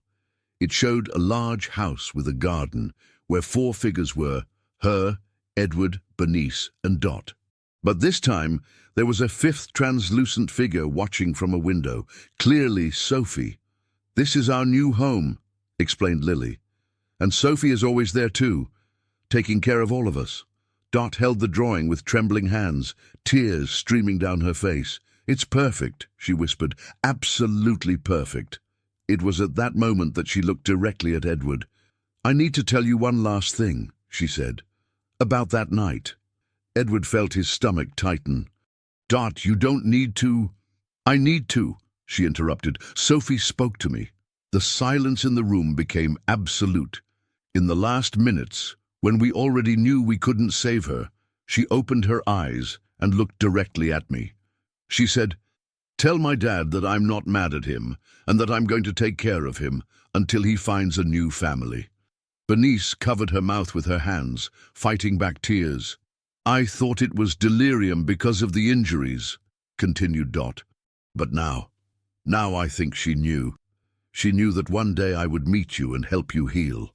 Edward couldn't speak. He just held Dot's hand and cried, tears of pain, but also of a peace that he hadn't felt in years. "Did she say anything else?" asked Bernice softly. "She said she was going to send a special girl for you to take care of, a girl who would need a lot of love." All eyes turned to Lily, who was listening with a seriousness beyond her 4 years. "Did Sophie send me to you?" she asked. "I think so," replied Dot. "I think she arranged everything." That night, back at the apartment, Bernice made a decision that surprised even herself. "Edward," she said while Lily slept, hugging Sophie's teddy bear, "I want to move to Harmony Creek permanently." "Are you sure?" "I've never been so sure of something in my life. I don't want to be Lily's mom only on weekends or on vacations. I want to be here every day." "What about your work in Belo Horizonte?" "I can work from anywhere. In fact, I was thinking about something different." "What?" Bernice took a deep breath before answering. "I want to open a daycare center here. A place for needy children like Lily was. A project that honors Sophie's memory and the work that Dot did at the orphanage." The idea hit Edward like a revelation. "Bernice, that's crazy." "Perfect," he said. "Absolutely perfect." In the following days, while working on the legal details of the adoption, they also began to plan the daycare project. Edward offered a piece of land that his company owned, ironically next to the old site of St. Teresa's orphanage. "It will be a full circle," he said. "Dot lost her place to take care of children when we demolished the orphanage. Now we're going to build a new place, more beautiful and modern." The irony did not go unnoticed by any of them. Lily participated enthusiastically in the plans, offering suggestions that the adults took surprisingly seriously. "It has to have a drawing room," she insisted, "and a garden where children can plant flowers." "What if there was a library," suggested Bernice, "with books that children could take home? And a kitchen where they could learn to make cookies," added Edward. It was during one of these planning sessions that they received the call they were waiting for and fearing at the same time. "Mr. Sterling?" Nurse Carol's voice sounded tired. "Dot is asking for you to come. She said it's important." When they arrived at the hospital, they found Dot weaker than they had ever seen her, but still lucid. "My dear," she said to Lily, "come here." Lily approached the bed, holding Sophie's teddy bear tightly. "Grandma Dot is going on a long trip," Dot said gently, "a very long one. But I want you to know that even when I'm not here anymore, I'll always be looking after you." "Like Sophie does?" "Exactly like Sophie does." Dot then looked at Edward and Bernice. "Take good care of her, and take good care of each other. You were made to be a family." "We promise." said Bernice, holding the hand of the woman who had changed their lives. "And what about the daycare project?" asked Dot. "It's going to be called Sophie and Dot's Daycare," said Edward, "in honor of the two most important women in our lives." A smile of absolute peace lit up Dot's face. "Thank you," she whispered. "Thank you for letting me help you find each other." That night, Dot passed away quietly in her sleep, leaving behind a family she had helped to form, and a legacy of love that would continue through Lily and the project that would bear her name. The next day, while dealing with the final arrangements, Lily made an observation that moved everyone. "Now, Grandma, Dot and Sophie can play together in heaven," she said, "and they'll take care of all the children in our new daycare." Edward and Bernice looked at each other, realizing that a 4-year-old had perfectly summarized what they were trying to create. A place where love, memory and future met to heal broken hearts and form new families. 3 months had passed since Dot's passing, and life in Harmony Creek had found a new rhythm. Lily's adoption process was in its final stage, and Bernice had officially moved to town, renting a house near Edward's apartment to maintain the independence they both still needed. Construction on Sophie and Dot's daycare had begun, and Lily visited the site daily, always with her sketchbook to document the progress. The construction workers had become accustomed to the girl's presence, and often asked for her opinion on colors and details. "Uncle Edward," she said one morning, watching the foundations begin to take shape, "I think Sophie and Grandma Dot are happy with our daycare." "Why do you think that?" "Because yesterday I dreamed about them both planting flowers in the garden. They were smiling." It was on a Friday in April when the news arrived that would change everything once again. Edward was in his office when he received a call from the lawyer responsible for the adoption process. "Mr. Sterling, we have a problem," said Mr. Albright, his voice tense. "A relative of Lily's has appeared, claiming custody of the child." Edward's heart stopped. "What do you mean? Dot told us there was no one else." "It's a distant cousin of Lily's mother. Apparently, he found out about the situation through acquaintances and filed a lawsuit claiming that he has priority rights as a blood relative. But Lily has been with us for months. Dot gave us official authorization." "I know, but the law is complex. We need to prepare for a legal battle, and Mr. Sterling, there's something else." "What?" "This man has a history of problems with alcohol. I suspect his motivation is not genuinely to care for the child." Edward hung up the phone with trembling hands. How to tell Bernice this? How to explain to Lily that the family they had built could be torn apart? That afternoon, after Lily fell asleep for her nap, Edward and Bernice sat on the porch to talk. When he finished explaining the situation, Bernice was silent for a long time. "We're not going to let this happen," she said finally, her voice filled with determination. "Not after everything we've been through.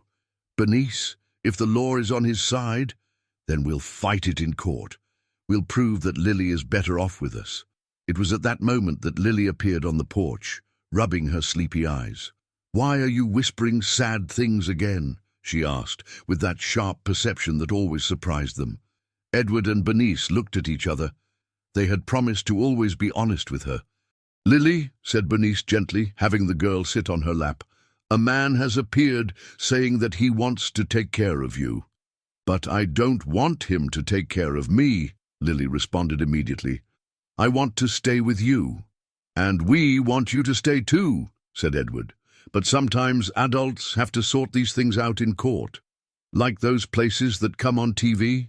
"Exactly." Lily was thoughtful for a moment. "Can I talk to the judge? Tell him that you are my real family?" "You can," promised Bernice. "If necessary, you'll be able to speak." In the following days, the tension in the house was palpable. Edward and Bernice tried to maintain normalcy for Lily, but it was difficult to hide their anxiety. The girl, in turn, dealt with the situation in the way she knew best, by drawing. Her new drawings always showed the same scene: her, Edward and Bernice together, surrounded by a protective barrier that kept shadowy figures on the outside. It was on a Tuesday that they met Rogerio Santos, the cousin claiming custody of Lily, in person. The meeting took place in the lawyer's office, and the first impression was devastating. Rogerio was a man in his 40s, poorly dressed, and with obvious signs that he had been drinking recently. His eyes were small and calculating, and he barely looked at Lily throughout the meeting. "The girl belongs to the Santos family," he said, his voice rough. "She can't stay with strangers just because they have money." "Mr. Santos," interjected Mr. Albright, "the Sterlings are not strangers. They cared for Lily with legal approval from her grandmother." Dot was sick, confused. She couldn't make those decisions. "Lily," the lawyer said gently, "do you know this man?" The girl looked at Rogerio and shook her head. "I've never seen him before." "Child doesn't know anything," Rogerio muttered. "I'm blood family. That's what matters." "And where were you when Lily needed care?" asked Bernice, her voice controlled but sharp. "Where were you when she lived on the streets, went hungry, was humiliated?" "I didn't know about her situation." "But you knew about the inheritance that Dot left," said Edward coldly. The accusation made Rogerio squirm uncomfortably. "I don't know what you're talking about." "Dot had a small savings account and the land where the shack was by the overpass," explained Mr. Albright. "Everything was left to Lily in a will. As legal guardian, you would have access to these resources." "It's my family right," insisted Rogerio, confirming everyone's suspicions. That night, Lily had nightmares for the first time in months. She woke up crying, calling for Bernice and Edward. "I dreamed that the bad man was taking me away," she sobbed, "and you couldn't find me." "That will never happen," promised Bernice, hugging her tightly. "We're never going to let anyone take you away from us." "But what if the judge says I have to go?" "Then we'll show the judge how happy you are here," said Edward. "We'll show our family, our home, our plans for the future." Lily perked up slightly. "Can I show him my drawings?" "All your drawings." "And the daycare we're building?" "The daycare too." In the following week, the hearing was scheduled. Mr. Albright had prepared a solid case, documenting not only the financial care that Edward and Bernice provided, but mainly the stable emotional environment they had created for Lily. "We have psychological reports, medical evaluations, and witnesses who can prove the child's well-being," he explained. "But the strongest point will be Lily's own testimony." On the night before the hearing, the three gathered in the living room for one last conversation. "Lily," said Edward, kneeling down to be at her height, "tomorrow you're going to talk to the judge. You may be nervous, and that's okay. Just tell the truth about how you feel." "What if I forget the words?" "Then show your drawings," suggested Bernice. "They tell our story better than any words." Lily nodded, hugging her sketchbook as if it were a protective shield. "Can I ask something?" she said. "Of course.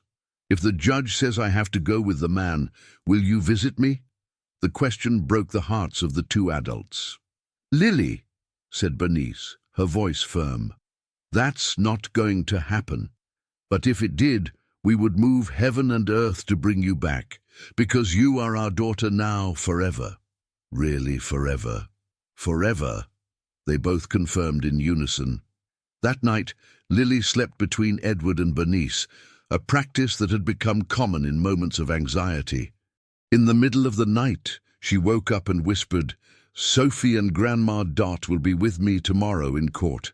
They told me in my dream." And with that unshakable childhood conviction, she went back to sleep, leaving two awakened and worried adults wondering if love would be enough to keep their family together. The morning of the hearing dawned grey and rainy, as if the sky itself reflected the anxiety that gripped the family. Lily had woken up early and spent an hour carefully choosing which drawings to take to show the judge, organizing them in chronological order to tell her story. "This first one is from when I lived with Grandma Dot by the overpass," she explained to Bernice as she dressed, "and this one is from the day that Dad Edward saved me from the mean boys." "You look very pretty," said Bernice, adjusting the blue dress they had bought especially for the occasion. The judge will be very impressed. At the Harmony Creek courthouse, a small crowd had gathered. Mr. Albright had obtained permission for several people to testify in favor of Edward and Bernice. Teachers from the preschool where Lily had started studying, doctors from the hospital, workers from the daycare construction site, and even some of the former residents of the overpass who knew the girl's previous situation. "Mr. Sterling," said Mr. Albright minutes before the hearing began, "I need to warn you about something. Rogerio's lawyer got an expert opinion on Dot's mental capacity in the last months. They are going to argue that she was not in a condition to authorize custody." "But we have medical reports proving that she had moments of lucidity," protested Edward. "I know. It's a desperate move, but we need to be prepared." As they entered the courtroom, Lily held Edward's and Bernice's hands tightly, her large eyes observing the formal environment with a mixture of curiosity and fear. Judge Paul Mendonça was a man in his 60s, with grey hair and a serious but not unkind expression. He carefully observed everyone present before starting the session. "This is a complex case," he began, "which involves the well-being of a minor and questions about legal guardianship. I will listen to all parties and make a decision based solely on the best interest of the child." Rogerio's lawyer spoke first, presenting technical arguments about rights of consanguinity and questioning the validity of Dot's decisions due to her deteriorating mental condition. "Your Honor," he said, "however well-intentioned the applicants may be, the law is clear about the priority of blood relatives in the guardianship of orphaned minors." Mr. Albright responded with extensive documentation about the care that Edward and Bernice had provided to Lily, including medical, psychological, and educational reports that showed not only the girl's physical recovery, but her healthy emotional development. "Your Honor," he argued, "we have here not only dedicated caregivers, but a genuine family that has formed through mutual love and dedication." It was then that the judge spoke directly to Lily. "Lily, can you come here with me?" he said gently, indicating a chair next to his desk. The girl looked at Edward and Bernice, who nodded encouragingly.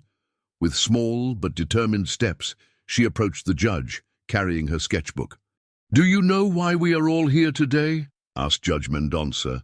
"Yes," replied Lily in a clear voice, "to decide where I'm going to live." "And where would you like to live?" "With my family," she said without hesitation, "with Dad Edward and Mom Bernice. And the man over there."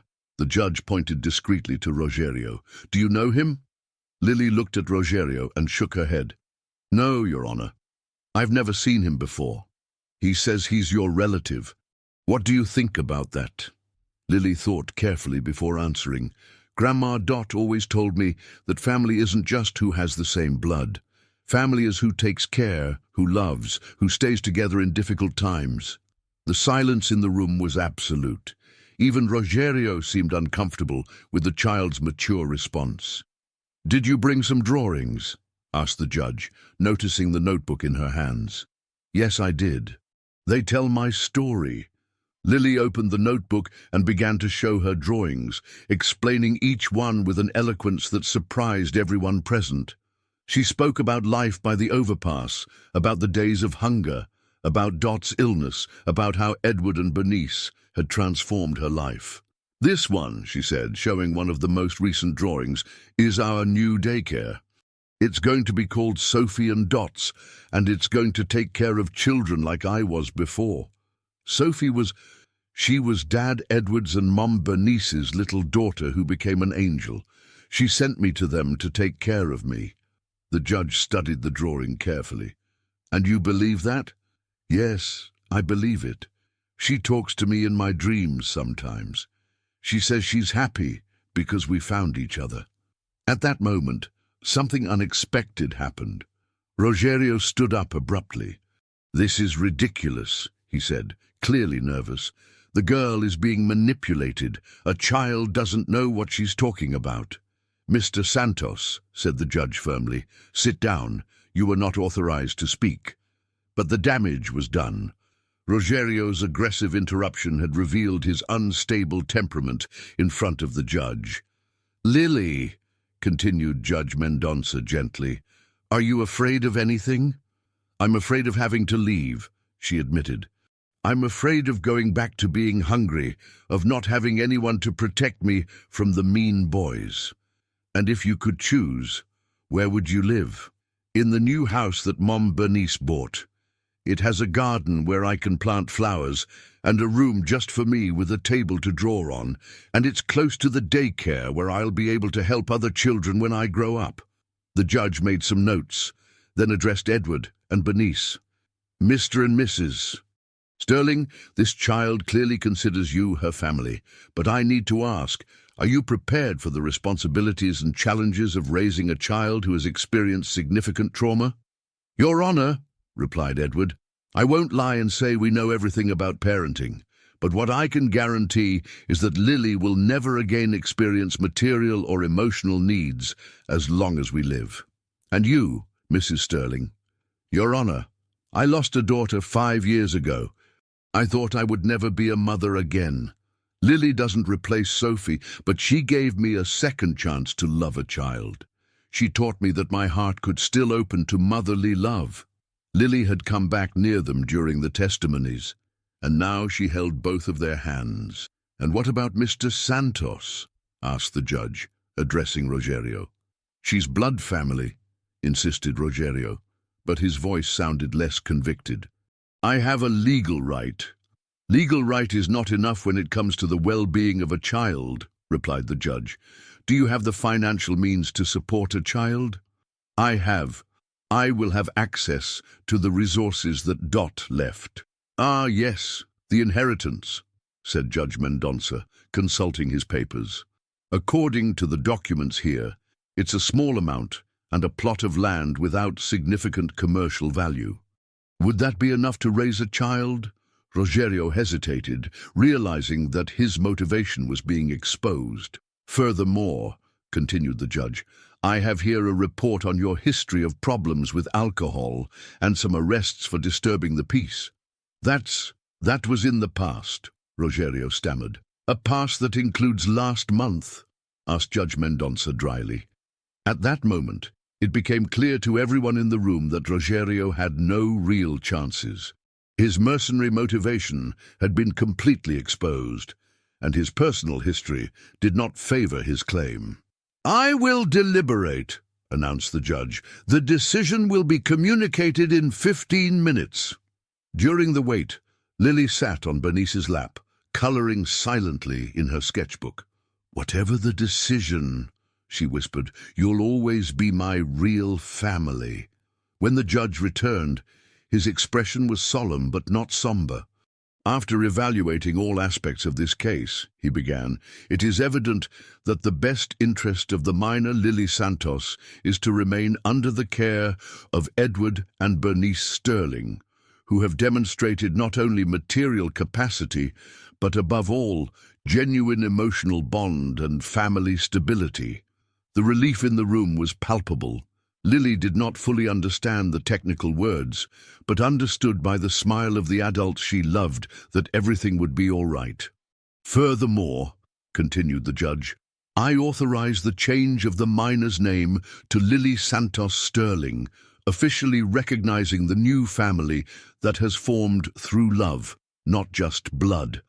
As they left the courthouse, Lily held firmly the hands of her parents, now officially her parents, and looked at the cloudy sky that was beginning to open, letting rays of sunlight cross the clouds.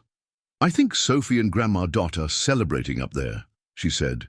"We managed to stay together forever." 6 months after the hearing, the life of the Sterling family had found a rhythm of happiness that none of them had dared to dream of. Sophie and Dot's daycare was almost ready to be inaugurated, and Lily, now 5 years old, had become a small, unofficial consultant for the project, offering opinions on colors, toys, and even the menu. "Dad Edward," she said one October morning, watching the final adjustments on the playground, "I think we need a special bench for children to be alone when they're sad." "A special bench like what?" he asked, always impressed by his daughter's sensitivity. A bench under the tree where they can sit and think. Sometimes a child needs a place just for her to cry a little. Bernice, who was checking the installation of the children's library, stopped to listen to the conversation.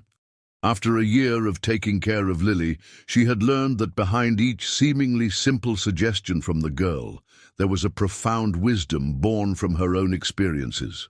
"That's a great idea," she said, approaching. "We can make a special plaque for the bench. What do you think should be written?" Lily thought carefully. "Sophie and Grandma Dot's bench. For when you need a hug from heaven."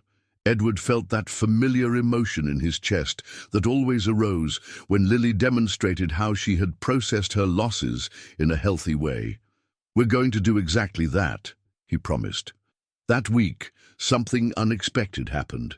Bernice had gone to pick up Lily from school when the teacher, Mrs. Peterson, asked to talk to her. "Mrs. Sterling, I wanted to talk about Lily's behavior," said the teacher. Bernice's heart jumped. "Any problem?" "On the contrary, there's a new girl in the class, Luana, who arrived 2 weeks ago. She comes from a difficult family situation and has been very withdrawn, doesn't talk to anyone." "And what does that have to do with Lily?" Lily approached her spontaneously. "She doesn't try to force conversations, but always includes Luana in her games, shares her materials, and today I saw them sitting together at recess, with Lily teaching Luana how to draw birds." Bernice smiled, not surprised but deeply proud. "When I asked Lily why she had chosen to take care of Luana," continued the teacher, "she told me, 'Because she has the same sad eyes that I had before I found my family. And I know how important it is for someone to be nice to you when you're sad.'" That night, during dinner, Bernice told Edward about the conversation with the teacher. "It doesn't surprise me," he said, watching Lily drawing at the kitchen table after finishing eating. "She has a natural ability to recognize when someone is suffering. It's as if all the pain she went through made her more sensitive to the pain of others," commented Bernice. "Mom, Bernice," interrupted Lily, lifting her eyes from the drawing, "can I invite Luana to visit our daycare when it's ready?" "Of course, my dear. Why?" "Because I think she needs to see that there are places where children are cared for with love. She said she's afraid of adults." The observation touched the two adults deeply, reminding them of how Lily had come to them, a distrustful child who had learned to fear more than trust. "You know what I think?" said Edward. "I think you're going to be an excellent volunteer at our daycare when you grow up." "Can I really?" "Yes, you can. In fact," he looked at Bernice, "how about we start preparing you from now on? When the daycare opens, you could help welcome new children, show them the toys, tell them how fun it is to play there." Lily's eyes lit up. "Like a special assistant." "Exactly like a special assistant." In the following month, the inauguration of Sophie and Dot's daycare became an event for the whole town. The mayor was present, as were several families who had already signed up to enroll their children. But for Edward, Bernice and Lily, the most exciting moment was when they unveiled the plaque at the entrance.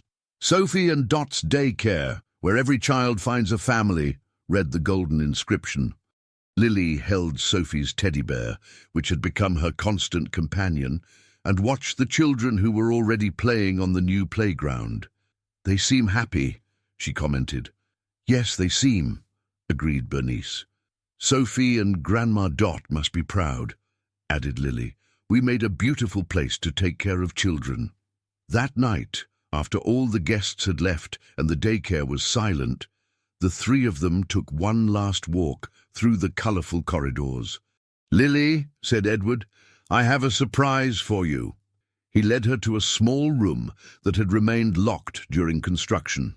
When he opened the door, Lily found a special space, an art room with small tables, drawing and painting materials, and on the walls, framed and protected by glass, some of her own drawings, those that told her story from the days by the overpass to the formation of her new family.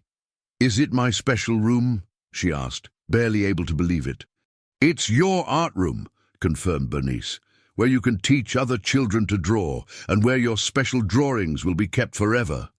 On the main wall, There was a larger frame with the drawing that Lily had made on the first day she met Bernice, the one that showed Edward Bernice, herself and Sophie as an angel taking care of everyone.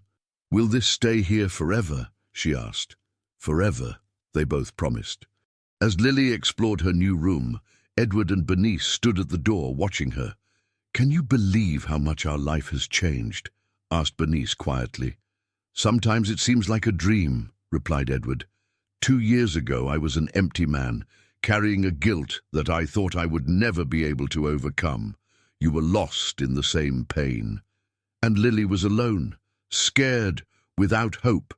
"Now look at us," said Edward, watching Lily carefully organize her art materials. "A real family. Not just a family," corrected Bernice, "a family that has found its purpose." At that moment, Lily ran to them with a new drawing she had made spontaneously. "Look," she said excitedly, "I drew our daycare full of happy children, and you two taking care of all of them, and me helping too." The drawing showed the daycare seen from above, as if Sophie and Dot were watching from heaven. Dozens of small figures played in the gardens, while adult figures, clearly Edward and Bernice, supervised with love. "And did you see?" said Lily, pointing to the upper corner of the drawing. "Sophie and Grandma Dot are smiling. They're happy because we help take care of many children." "It's the most beautiful drawing you've ever made," said Bernice, moved. "Can I ask something?" said Lily suddenly. "Always," replied Edward. "When I grow up and become an adult, can I adopt a child too, to continue our family?" The question touched the hearts of the two adults in an unexpected way. "If that's what you want," said Bernice, "of course you can." "So our family can get even bigger?" asked Lily hopefully. "It can get as big as love allows," replied Edward. Lily smiled, that radiant smile that had won them over since day one. "Then we're going to need a very big house," she said practically. "We're really going to need it," they agreed, laughing. As they walked back home under the stars of Harmony Creek, Lily held one hand of each of her parents, swaying slightly between them as happy children do. "Dad Edward, Mom Bernice," she said suddenly. "Yes? Thank you for finding me." "Thank you for finding us too," replied Edward. And there, on that quiet street in a small town in West Virginia, a family that had been born out of pain had found not only healing, but a purpose that would extend for generations, proving that true love has the power not only to transform lives, but to create legacies of hope that echo far beyond time. 2 years after the inauguration of Sophie and Dot's daycare, a sunny December morning brought with it the final revelation that would close the circle of a story that had begun with so much suffering and turned into a journey of redemption and love. Lily, now 7 years old, had become a constant presence at the daycare during school vacations, helping to welcome new children and being especially affectionate with those who arrived scared or withdrawn. Her natural ability to understand the pain of others had developed into a true vocation for caring for others. On that specific morning, Edward was in the daycare office reviewing reports when he received a call that would change everything once again. It was Dr. Peterson from the hospital. "Mr. Sterling, I need to talk to you urgently. It's about Dot Santos." "Dot? But doctor, she passed away almost 3 years ago." "I know, but we found something that you need to know. Can you come to the hospital?" An hour later, Edward, Bernice and Lily were in the doctor's office, the same where so many important revelations had taken place. "During the renovation of the medical records," began Dr. Peterson, "we found a personal box of Dot's that had been forgotten in her old pediatrics locker. Inside, there were documents and this." He placed on the table a yellowed envelope, clearly very old, with the name Sophie Castillo written in Dot's careful handwriting. "What is this?" asked Bernice, a strange feeling growing in her chest. "A letter that Dot wrote to Sophie on the night of the accident, but never delivered. There's also an object that, well, it's better for you to see." Dr. Peterson carefully opened the envelope and removed a small hospital identification bracelet, along with a folded letter. "This is the bracelet that Sophie wore during the time she spent here," he explained. "Dot kept it all these years." Lily, who had remained silent, looked at the bracelet with fascination. "Was it Sophie's?" she asked. "Yes, it was. Can I touch it?" Dr. Peterson looked at Edward and Bernice, who nodded. With reverent care, Lily touched the small bracelet, as if she could feel Sophie's presence through it. "Read the letter," suggested the doctor.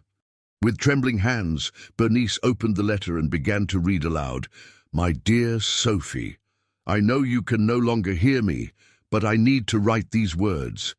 During the 6 hours we fought together, you taught me about courage. Even so small, so hurt, you didn't give up. You fought with a strength that I will never forget." Bernice's voice faltered for a moment before continuing.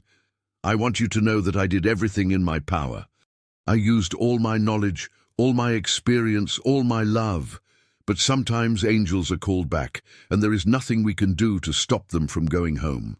Lily had approached and now held Bernice's hand, offering comfort as she always did when she saw tears in the adults she loved. "I promise that I will honor her memory by taking care of other children who need it.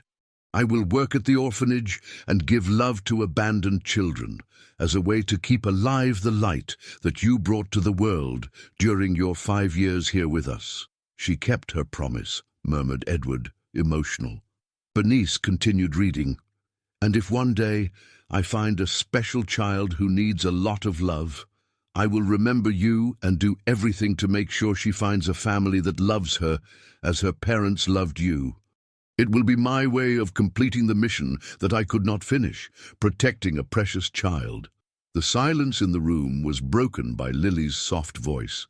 "Grandma Dot found a special child," she said. "She found me."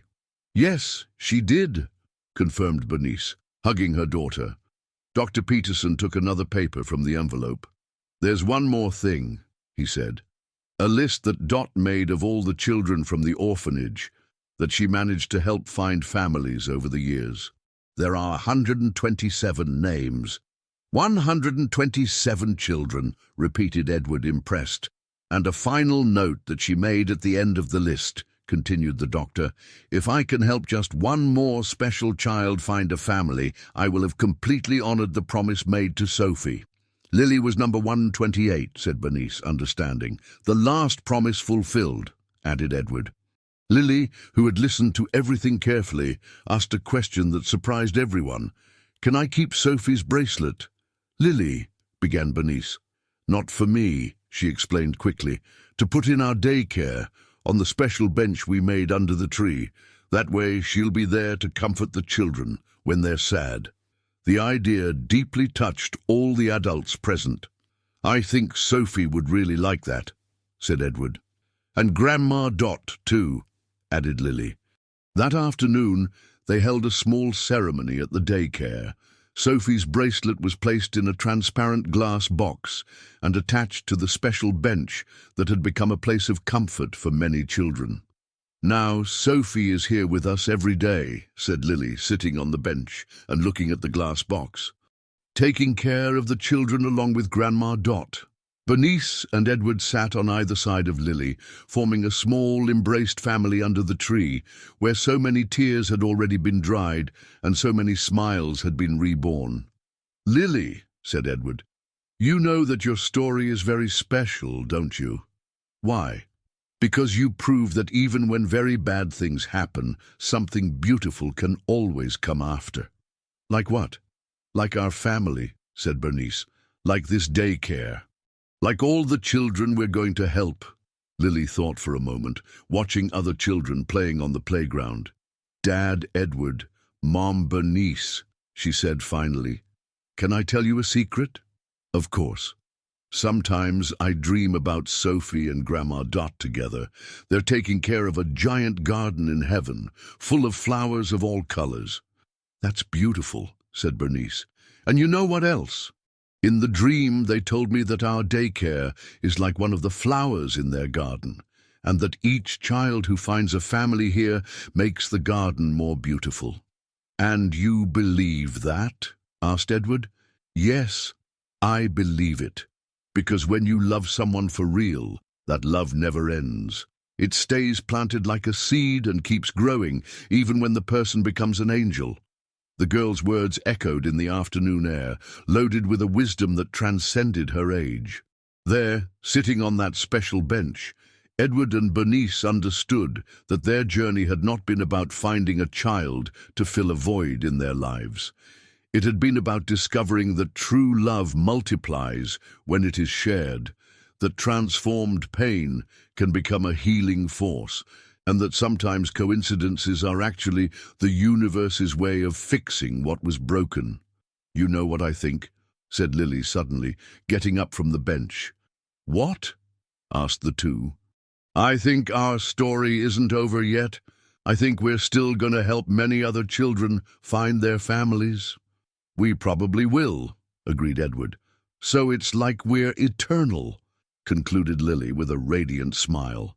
"The love that Sophie and Grandma Dot planted will continue to grow through us, and the children we help, and the families they will form when they grow up." At that moment, as the sun set over Harmony Creek, painting the sky with golden and pink tones, a family that had been born from the ashes of tragedy looked to the future with hope. They had learned that love is not diminished by loss, but transformed into something even more powerful: the ability to heal not only one's own wounds, but also the wounds of others.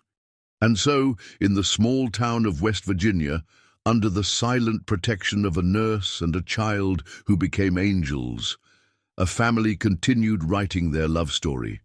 A story that would spread for generations, touching countless lives and proving that even in the darkest moments, the light of true love always finds a way to shine again. The story of Lily, Edward, and Bernice had come to an end, but the legacy they built together was just the beginning of something much bigger, an infinite circle of love, care, and hope that would continue to grow, one child, one family, one healed heart at a time.